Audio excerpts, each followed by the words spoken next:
locked up for causing a serious crash with injuries while driving at 4 times the legal limit. It seems like a pretty cut and dry case, except the tri-state man convicted says he had only had 1 glass of wine. And doctors say he suffers from a rare disease that could explain why there was so much alcohol in his system with so little to drink. Tonight, only on 9 on your side, anchor Julie O'Neill delves into this first of its kind really legal case here in the tri-state.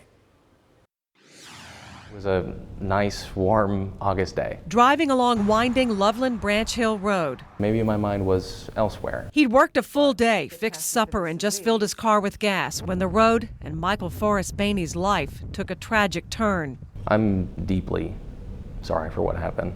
A man suffered serious leg injuries when Behne crossed the center line, crashing into his truck head-on that August 2016 day. Behne is doing time for being highly intoxicated at the time of that crash. But there's much more to this story. Medical reports from Bethesda North's emergency department indicate doctors who examined Behne right after the crash noticed the smell of alcohol on his breath, but said his speech was normal, his behavior was normal, he was oriented and alert.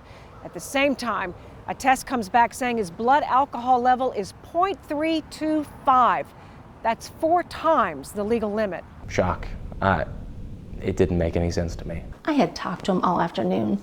I had talked to him on the phone on the way home. So Betsy Behne, Forrest's mom, searched for answers and found auto-brewery syndrome. It's an extremely rare condition. Dr. George Smullian is chief of infectious diseases at the University of Cincinnati. He's not involved with Behne's case, but says research is growing on this illness in which the belly becomes a brewery. I think that the people in whom it truly has been proven, they fall into that perfect storm. A storm in which he says patients who had abnormalities in their gut took antibiotics, spurring the growth of yeast. The antibiotics work to get rid of other bacteria in the gut and allow the yeast to take over. The yeast then converts carbohydrates into ethanol. Doctors in Ohio and New York tested and diagnosed Behne with the disease while he was awaiting trial. Over periods of time, his blood levels would spike. They would go up, they would go down, they would go up, they would go down. And frankly, the numbers were somewhat dramatic. But Behne's attorney, Scott Croswell, says his diagnosis would not fly in Claremont County, namely because Behne admitted he had a glass of wine while cooking before the crash. Especially when someone has consumed alcohol, to prove that also the ABS impacted their alcohol levels is virtually impossible to do. WCPO's sister station in Buffalo, New York covered a similar story in 2015. A teacher was stopped by police with a 0.33 blood alcohol level. Her case never made it to trial. It was thrown out after her hospital testing, like Behne's, showed she had elevated alcohol in her blood after eating carbs. The big question is how much of it was what you drank and how much of it was the disease. Certainly, and that's a perfectly valid question. Behne couldn't prove he'd only had 1 glass of wine.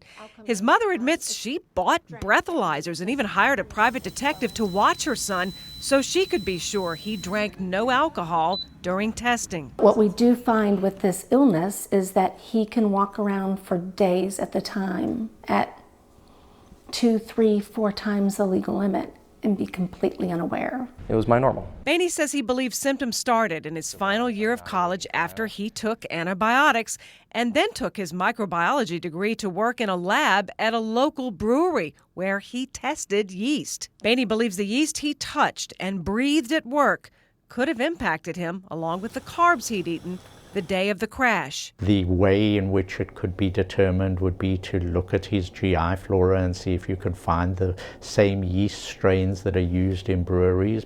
Short of that, is there true cause and effect? It's impossible to know. There were too many unknowns swirling around a rare and treatable disease not currently accepted as a legal defense. We researched it extensively, and I don't believe there's been any case that I'm aware of that a court found legally that a person suffered from this syndrome and therefore they were not guilty of an offense. Before facing aggravated vehicular assault charges, Behne never had any brush with the law. Croswell says dozens of letters from teachers and professors praising his character may have helped in getting a plea deal to serve 2 years instead of 5. As for the disease, I can't speak for the judge, obviously, but I believe that he was sympathetic to this ABS syndrome. Claremont County Judge Jerry McBride did write a letter to the Ohio Department of Rehabilitation and Correction requesting Behne be housed in a hospital or medical facility so he could get proper care to control his disease. Behne was instead placed with the regular population at the London Correctional Institution, where he is today. I don't expect any change in my circumstances, but I believe that putting this story out there will help somebody. That's my goal. Neither the judge nor prosecutor nor Ohio Corrections would give me an interview on Behne's case. He's 6 months into his 2-year sentence. I did reach out to the victim of the crash and did not hear back. I have more on the disease and what Behne did to treat it before his incarceration right now on WCPO.com. Julie, thank you.